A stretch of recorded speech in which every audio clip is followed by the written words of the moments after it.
ኢቢኤስ ደግሞ ገፊ ካምፓኒ ሆነ። ያንን ሰውዬ ገደለ፣ አሁን ይህንንም ገደለው። የሚቀጥለው ያንን ሰውዬም እንዳይመርሽ። ኢቢኤስ ደግሞ ገፊ ካምፓኒ ሆነ። እዛ የገባ ሰው ሁላ አስቂኞቹ እየሞቱ ነው። አስፋው እዛ ነው የሞተው፣ ይህም እዛ። እንደ ኢቢኤሶች ደግሞ በቃ አልቅሰው ጥቁር ለብሰው ማለት ነው። አሁን ደግሞ ኢቢኤሶች አሁን ንፍሮ ይቀቅላሉ። ኢቢኤስ በቅርብ ጊዜ ታላላቅ ሀዘኖችን ሲያስተናግድ ያሁኑ የአማን ህልፈት ሶስተኛው ነው። ከዚህ በፊት ተወዳጁን አስፋው መሸሻን አጥቶ ሀዘን ላይ ከከረመ በኋላ ዳግም ደግሞ የተወዳጁን ነጻነት ወርቅን አጥቷል። አንድ ደግሞ የኢቢኤስን ዋናውን ጭንቅላት ወይም ማስተር ማይንድ ባለውን መስራቹን ባለራዩንና ለበርካታ ጋዜጠኞች የሥራ ዕድል የፈጠሩትን ለበርካታ እናቶች የደረሱትን አማን ፍስሐ ጽዮንን በሞት ማጣቱ ሌላኛው አስደንጋጭ ጉዳይ ሆኗል። በእርግጥም በኢቢኤስ ቤት ለቅሶ ሀዘን የተለመደ ቢሆንም ያሁኑ ግን የከፋ ነው ይላሉ። ምክንያቱም አማንን ማጣት ማለት አንድ ሰው ወይም አንድ አርቲስት እንደሞተ አይደለም፣ እሱ የተለየ ነበር ይላሉ። አማን ለኢትዮጵያ ሚዲያ እድገት ያበረከተው አስተዋጽኦ ከግል ስኬት ባለፈ ሀገራዊ ፋይዳ ያለው ነው ይላሉ። በእርግጥ አማን እንደ አውሮፓውያን አቆጣጠር በ2008 ኢቢኤስ ቲቪን ሲመሰርት ዋነኛ ዓላማው በውጭ ሀገር የሚኖረው ኢትዮጵያዊ ዲያስፖራ ከሀገሩ ባህል፣ ቋንቋና ወቅታዊ ሁኔታ ጋር በቅርበት መገናኘት አለበት፣ የኢትዮጵያ ልጆች ተሰደው በየትም ቀሩ የሚል ነበር። እናም ዛሬ ኢቢኤስ በዓለም ዙሪያ በሚሊዮኖች የሚቆጠሩ ተመልካቾች አሉት፣ ለጥበብና ለባህል ትልቅ ስፍራ የሚሰጥ ግዙፍ የኢትዮጵያ ሚዲያ ተቋም ሆኗል። ምን አለፋችሁ የኢትዮጵያ የግል መገናኛ ብዙሃን መስራቾች በሙሉ መሆን የሚመኙት ጣቢያ ኢቢኤስን ነው። እንዲሁም የመንግስት መገናኛ ብዙሃን ሳይቀር እንደ መዝናኛ ኢቢኤስን ተደራሽና የዋና ተፎካካሪ በማድረግ ከኢቢኤስ ለመስተካከል ጥረት ያደርጋሉ። የኢትዮሳት ጥንሳሽ የኢትዮጵያ ቻናሎች ከሌሎች ሳተላይቶች ወጥተው በራሳቸው የተለየ ሳተላይት ምንዛሬ ለሀገር እንዲድን እና ጥራት ያለው ስርዓት ለህዝብ እንዲደርስም አማን ትልቅ ሐሳብ አመንጭቷል ይባላል። በአሜሪካ በኢትዮጵያ ንግድ ምክር ቤት እውቅና የተሰጣቸው አቶ አማን የሚዲያ ስራን ከንግድ ስኬት ጋር በማጣመር በመቶዎች ለሚቆጠር ወጣት የስራ ዕድል ፈጥሯል።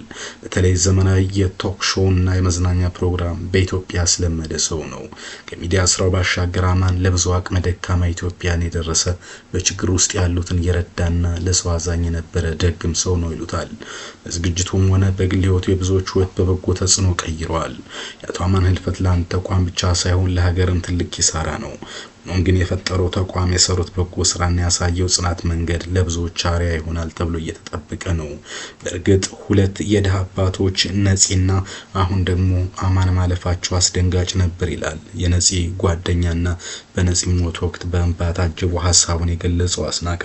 ሁለቱ የድሃ አባቶች ነፂ በ8 2018 አማን በ4 2018 ህይወታቸው አልፏል። በ26 ቀን ልዩነት ተጠራሩ። በእርግጥ ይሄ ለበርካታ ሰዎች አስደንጋጭ ነበር ይላሉ። ሌላ ደግሞ አንድ ጋዜጠኛ አማን የዋለለትን ሁኔታ በመጥቀስ እንዲህ ይላል። ለ3 ዓመት 170 ሰውን ረድተን ያቆምንበትን ፕሮግራም እንደገና እንቀጥላለን ብለን ለአመታት እስከምንኖር ድረስ አይቆምም የተባለ ፕሮግራምን በዚች ልጅ ትርከትና እኛ ጋር ባሉ የሥራ ባልደረቦች ድክመት ፕሮግራሙን አናቋርጠው። ታዋቂው ጋዜጠኛና ደራሲ ነው። ኢቢኤስ ቴሌቪዥን ለመመስረትና በራሱ ቀለም መሪ ሆኖ እንዲቆም ለማድረግ ዕውቀቱን ጊዜውና ሁሉን ነገር ሰጥቷል። ብቻ የሚስተካከለው የለም። ይህን ደግሞ ሐሳቡን አሳክቷል ይላል ታዋቂው ጋዜጠኛና ደራሲ ቴዎድሮስ ተክለአረጋይ። ኢቢኤስ እዚህ እንዲደርስ ከጣሩት የጣቢያው ባለቤቶችና አመራሮች አንዱና ዋነኛው አማን ፍስሐ ጽዮን ነው ይላል። በዚህ ሂደት ውስጥ ለክ ያልመሰለ ስራ ባየው ጊዜ በሙሉ እንደ ኢቢኤስ በተቃውሞ ስህተት የመሰለ ፕሮግራም እንዲታረም በመሻት የጻፍኩት ሚዲያ የለም። አማንና መላቤስ ማኔጅመንት የሚቀበሉትን ወስደው ያልጣማቸውን ግን ካለም መውሰድ ያለፈ ፊታቸውን አለጠቆሮብኝም ይላል። መጽሐፎችንም ቲያትሮችንም የኢቢኤስ ቴሌቪዥን ያህል ያስተዋወቀልኝ እኔንም ቃለ መጠይቅ የሰጠሁበት ጣቢያ የለም ይላል ቴዎድሮስ ተክለአረጋይ በሐዘን ስሜት ውስጥ ሆኖ የጻፈው ጽሑፍ። በእርግጥ ይህ ቀላል ባህል አይደለም። ጆሮአችን የሳለው አድናቆትን ብቻ ለመስማት ነው። መተቸትን እንደ ወርደትና ተቹን እንደ ጠላት የሚታይበት ሀገር ላይ ነን። በዚህ ብዙ ማለት ይቻላል። እሱ ግን አሁን ይቅር ምን ሆኛለሁ መጽሐፍን ስናወጣ በቀጥታ ለአማን ነፃ ማስታወቂያ ትብብር እንዲያደርግልኝ ጠይቄው ነበር ይላል ጋዜጠኛው። እንዲያውም ትዝ ይለኛል አማን እንደዚህ ብሎ ይጠየቅ አይጠየቅ አላቅም። ከትዕግስቱ አልተነጉስ ጋር ለህብረተሰብ የሚጠቅም መጽሐፍ ጽፈናል ብለን እናምናለን። ነፃ ማስታወቂያ እንድትሰጠን እንፈልጋለን ስል ጠየቅኩት አማንን ይላል። ላስበውና ልንገርህም አላለኝም። በዛው ስልክ ነፃ ማስታወቂያ እንደሚሰጠን ቃለ መጠይቅ ተደርጎልን ስራችን እንደምናስተዋውቅ ቃል ገባልኝ። ቃሉንም ፈጸመ። 300,000 ብር የሚያወጣ ማስታወቂያ በነፃ ሰጥቶኛል ይላል። ለኔ የአማን መልካምነት ማስታወቂያ በመስጠት ስለሰጠኝ ብቻ አይደለም ቅር አለመሰኘቱ ነው። እኔን እንደ ስራው ነቃፊ አለመውሰዱ፣ ዓላማዬን መረዳቱ ይህ ለኔ የውለታም ያህል ነው። ታዋቂው ጋዜጠኛ መተቸትን መቀበል መልካምነትን ይፈልጋል። ኢቢኤስ ቴሌቪዥን ሊያነጋግረን ቢችል እንኳን የግልና የመንግስት ቴሌቪዥን ጣቢያዎች ሁሉ የሚኮርጁትና ሊሆኑት የሚመኙት ጣቢያ ሆኗል።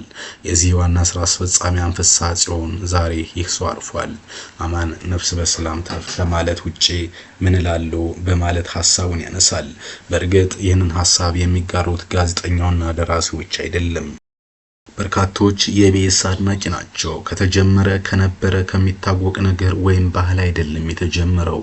ህግና አሰራር ነገር ላይ አይደለም የቀጠለው። ኢቢኤስ የጠራ ራዕይ፣ የተሰላ ድፍረት፣ ያላሳለሰ ትጋት ውጤት ነው። ዛሬ የምናየው ጣቢያ ብዙ ጣውረዶችን አልፎ እዚህ የደረሰ ነው ይላሉ። እሱና ወንድሞቹ ከነብዩ ጦመ ልሳን ጋር ሆነው በሀገሩ የመጀመሪያውን ሳተላይት ቴሌቪዥን ሲጀምሩ ኢትዮጵያ የንግድ ሚዲያ የሚስተናገድበት ህግ አሰራርና ባህል አልነበራትም። የነበረው ኢቢሲ፣ አማራ ቲቪ፣ ኦቤንን የመሳሰሉ የመንግስት መገናኛ ብዙሃን ናቸው። ግን ከዛሬ 16 ዓመት በፊት ከምንም ተነስተው ነው ትልቅ ነገር የተከሉት እና አማን ኢቢኤስ የሚባል ተወዳጅ ቴሌቪዥን ጣቢያ ማቋቋምና በጥንካሬና በተወዳጅነት ማስቀጠል ብቻ ግን አይደለም ታላቁ ነገር ይላሉ። በኢትዮጵያ ቴሌቪዥን ብሮድካስቲንግ ታሪክ አዲስ አሻራ በማኖር ነው የሚገለጸው። አማን ፍስሐ ጽዮን በእውቀት በትህትና በሚደነቅ እይታና የአስተዳደር ብልሃት የማይዘነጋ ታሪክ ጽፏል ይሉታል አድናቂዎቹ። ኢትዮጵያ ብሮድካስተሮች ማህበር መቆም ጊዜው ገንዘቡን እውቀቱን አፍስሷል። ቴሌቪዥን ጣቢያዎች ከአረብ ሳት ጥገኝነት ወጥተው በኢትዮ ሳት እንዲጠቀሙ በገዛ ገንዘቡ አውሮፓ እየተመላለሰ ለፍቶ ይህንንም እውን አድርጓል ይሉታል። ባህር ዳር ዩኒቨርሲቲ ቦርድ አባል ሆኖም የኢትዮጵያ ፐብሊክ ዲፕሎማሲ አባል ሆኖም ኢትዮጵያን አገልግሏል። በተቋሙ በግሉም የብዙዎችን ህይወት ከሀዘን ወደ ደስታ ቀይሯል። ይህ ብቻ አይደለም፣ ማህበራዊና ሀገራዊ ኃላፊነቱን በሚገባ ተወጥቷል ይላል። እናም ጤናው ሲጠየቅ የጻፈው የመጨረሻው መልእክት I am getting better each day thanks for checking የሚል ነበር። ግን አልሆነም። ብርቱ ሰው ከዛ ትግል በኋላ ማለፉ በርካቶችን አስደንግጧል። ግን አማን ለኢትዮጵያ ይህን ሁሉ ሲሰራ አስገራሚው ነገር ግን አማን ኢትዮጵያዊ አለመሆኑ ነው። ታዋቂው አክቲቪስት አሉላ ሰለሞን እንደሚለው ነፍስ ይማር፣ ለቤተሰብ ወዳጅና ዘመድ ጓደኞቹ መጽናናትን ያስቀድማል። ኤርትራዊ የኢቢኤስ ቴሌቪዥን መስራች ስራ አስፈጻሚና ባለቤት አቶ አማን በህዝብ ዘንድ የተደበላለቀ ሌጋሲ ያለው ይላል። በኪነ ጥበብ ዘርፍ ኢቢኤስ ሚዲያቸውን ተጠቅመው ከፍታ ላይ በደረሱዎች የሚደነቅ ነው። በሰብአዊ መብት ተቆርቋሪው ዘንድ ግን ደስ በማይል ነገር ይታወሳል ይላል። ለዚህም በትግራይ ጦርነት ጊዜ ብዙ ድምጽ አልሆነም በሚል ትችት ያነሳል። በእርግጥ ይሄ ትችት አቅራቢው ሰው ከትግራይ አክቲቪስት እንደመሆኑ መጠን ነገሮችን ከዛ ሊቃኝ ኤርትራ ጋርም ከነበረው ግጭት በመነሻነት ሊያሳይ ይችላል። በእርግጥ አማን የሚነሳበት ትችት ብቻም ሳይሆን ኤርትራዊ ነው የሚለው ለበተር ከተለያየ ጊዜ አደጋን ይዞበት መጥቷል። ይህም የቀን ላይ እንደዘገብንላችሁ የብርቱካን ተመስገን የተሰኘች ሴት ዶክመንተሪ መስራቱን ተከትሎ የቀይ ባህር አጀንዳ ሌላ መልክ ለማስያዝ ተልዕኮ ወስዷል በሚል እጅግ በርካታ ትችቶችን አስተናግዶ ለስርም ተዳርጎ ነበር። በኋላም ይቅርታ ጠይቋል።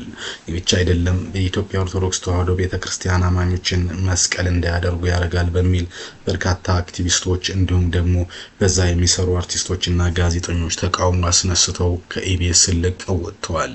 ከዚህ በዘለለ በርካታ ሀሳቦችን የሚያስተናግድ ቢሆንም በኢትዮጵያ ብዙ ፈተናዎችን ያለፈው አማን ግን ህልፈቱ የተለያዩ ባለስልጣናትና ታዋቂ ሰዎችን ያነጋገረ ነበር። ለመሆኑ ስለ ታዋቂው ሰው ህልፈት ባለስልጣናት ጠቅላይ ሚኒስትሩን ጨምሮ ምን አሉ? የሱን በተመለከተ ልጓጭ አስፈልግ ነበር።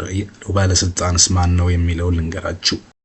የኢቢኤስ መስራችና ዋና ስራ አስፈጻሚ አማን ፍስሐ ጽዮንን በተመለከተ ሀዘናቸውን ከገለጹ የሀገሪቱ ታላላቅና ቆንጆ ባለስልጣናት ውስጥ አንዱ ጠቅላይ ሚኒስትር ዶክተር አብይ አህመድ አሊ ናቸው። አማን ለኢትዮጵያ ግል ሚዲያ እድገት ወሳኝ ሚና ከነበራቸው አንዱ ነው ብለዋል አብይ አህመድ። ኢትዮጵያ በአስቸጋሪ ሁኔታዎች ውስጥ ባለፈች ጊዜ ሁሉ የሚጠበቅበትን አድርጓል። ፈጣሪ ነፍሱን በሰላም ያሳርፋት ሲል ሀሳቡን ሰጥቷል። አዲስ አበባ ከንቲባ አዳነች አቤቤ የኢቢኤስ ቴሌቪዥንና ስራ አስፈጻሚና መስራች የነበረው አማን ፍስሐ ጽዮን ህልፈት የተሰማቸውን ሀዘን ከገለጹ ባለስልጣናት መካከል አንዱ ናቸው። ለቤተሰብና ለስራ ባልደረቦቻቸው መጽናናትን እንደሚመኙ በመግለጽ በአጭር ጉዳይ ሀሳባቸውን አጠቃለዋል። ከዛ ውጭ ግን አንድ አነጋጋሪ ሀሳብ የሰጡት የጠቅላይ ሚኒስትሩ የማህበራዊ ጉዳዮች አማካሪ ሚኒስትር ናቸው። ሙሐዘ ጥበባት ዲያቆን ዳንኤል ክብረት አነጋጋሪነታቸው ቀጥሏል። እሳቸው ጽሑፍ ሲጀምሩ አንዳንድ ሞት ያስደነግጠኛል ብለዋል። ለጥቂት ደቂቃዎች ደርቄ ቀርቼ ነበር፣ በኋላ ነው የነቃሁት ሲሉ ጽፏል። ቅንነት፣ ፈጠራ፣ ብሩህ ተስፋና ስራ መውደድን አንድ ላይ የሰራ ሰው አማን ነበር ብሏል ዳንኤል ክብረት። ደጋይ በረከትም አለ አበባው መላኩ በማለት ልዋጭ የሚያስፈልገው እንዲህ ያለውን ሞት በሌላ ለመለወጥ ነበር ሲል ሀሳብ ሰጥቷል። በእርግጥ ከሰሞኑ ደሳለኝ ጫኔ ዳንኤል ክብረት የሞት አቀጣጣይና የጦርነት ፕሮፓጋንዳ ሰባኪ በሚል ገልጿቸው ነበር። አሁንም የአማንን ሞት በሌላ ሰው ሞት መተካት ነበር፣ ልዋጭ ያስፈልግ ነበር፣ አማን ከሚሞት ሌላ ሰው ቢሞት በሚል የተናገሩት ሀሳብ አስደንጋጭና ሌሎችም ለማለት ፈልገው ነው በሚል ሀሳብ አስደንጋጭ ሆኗል። ከዚህ በዘለለ አማንን በተመለከተ አንድ የኢቢኤስ ሰው ያጋራውን ሀሳብ ልንገራችሁ። አብርሃም ክብራብ ይባላል። የኢቢኤስ ባልደረባ ነው። ብዙ በግል ቢሮ የሚሰሩ ሰዎች ቢሮአቸው ብዬ የምመኘው አለቃ ነው የነበረኝ። እርሱ አማንን የመሰለ ሰው በርካቶች ቢኖራቸው ደስ ይል ነበር ይላል። አይ ህይወት ባንዴ ነበር ላይ ደረስኩ። ይሁን ፈጣሪ አይሳሳትም፣ መልካም ሰው ተነጥቀናል ይላል። አማን መካሪ አስተማሪ ነበር። ከዚህም ያለፈ ወንድም ነው። አባትና ሲበዛ በጣም ጥሩት ሰው ነው። እውነት ነው ብሎ ውስጤ ለመቀበል እስካሁን ከብዶኝ አልጻፍኩም ይላል። አማን በጋዜጠኝነት ትምህርት ቤት እንደተመረኩ የስራ ዕድል የሰጠኝ፣ በምክሮቹ ያበረታኝ፣ በሀዘኔ ሰዓት እንዳባት ቀርቦ እንባይን ያበሰው ሰው ነው። አለሁ እኔ ያለኝ በጣም የሚያስቀና ልብ ያለው ወዳጅ ነበር ይላል የኢቢኤስ ሰራተኛ። ዛሬ በአንድም በሌላ ዚህ የደረሰን የኢቢኤስ አቅራቢዎች ብቻም ሳንሆን በየትኛውም ዘርፍ ላይ ያለ ባለሙያ የዚህ ወርቅ ሰው እጅና ምክር አርፎበታል ይላል። ብርቱ ሰው ብዙ ታግሎ ዛሬ ያረፈ፣ በተለያየ ሁኔታ ውስጥ የብዙም ቢያበሰ ሰው ዛሬ ተለይቶ አስለቀሰን። እውነት ከልብ ወድሃለሁ። የመከርከኝ ምክሮች ህይወት ስንቅ ናቸው። ስለ አማን ማውራት ድካም ምኑ ተወርቶ የቱ ሊቀር ነው። በምድር የዘራው በጎ ስራ በሰማይ ይክፈል። ፈጣሪ አምላክ እንዳንተ ከደጋጎቹ ጋር ነፍስን በቅፉ ያሳርፉ ሲል ስለ አማን ህልፈት ሀሳቡን ሰጥቷል። በእርግጥም የአማን ህልፈት በኢትዮጵያ እጅግ መነጋገሪያ ሆኖ ካሉ ጉዳዮች አንዱ ነው። ቀጣይ የቀብር ስነ ስርዓቱና ሌሎች ጉዳዮች የሚጠበቁ ሲሆን አዳዲስ መረጃዎችም በስፋት በመውጣት ላይ ይገኛሉ። የኢቢኤስ ባልደረቦች ግን አማን እዚህ ደርሷል። አማን ያልፋል፣ ራዕዩን ግን ኢቢኤስ በጥንካሬው ይቀጥላል እያሉ ነው።